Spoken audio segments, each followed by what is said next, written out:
I first got to Paris, I noticed something weird. Granny baggies. At least that's what I call them.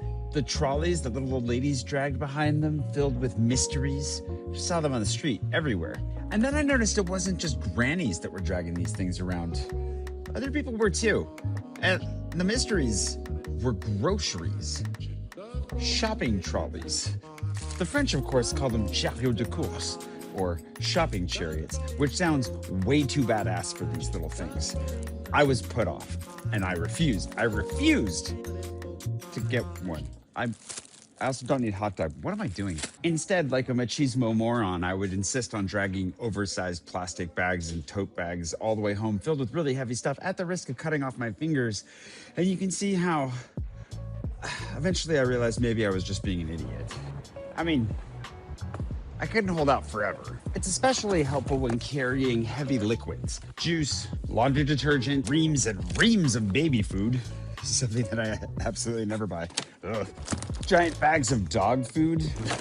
It's also really handy to have the structure because once you get it figured out, like I actually end up organizing how I go through the store based exactly on what's the hardest, heaviest thing, how do I put it in there first, and then pack it all the way up. And then the soft stuff doesn't get crushed. It's a weird quirk of pseudo-masculinity that I would refuse to accept help. Like I could do it on my own, which includes carrying heavy objects all the way home more than I probably should, instead of just buying a tool that will help me do it, all because I associate it in my brain with grannies. Why did I go straight there? I don't know. Like, imagine trying to carry these 15 minutes, oh my gosh, and the plastic just slowly turns into a garrote. Like this is made to strangle your knuckles. You get the idea. The thing is, when you're in the States, the way that I grew up, you did grocery shopping with a car. So having one of these little things, I mean, why? Thankfully, this one was given to me by my buddy Jean-Yves, who is not pseudo-masculine. He's very masculine. When we were moving him out of his old apartment a while back, they just had this like hanging around. They're like, would you use it? And it was because he offered it, because they were gonna throw it away, that I was like, you know what? I can adopt that little granny baggie.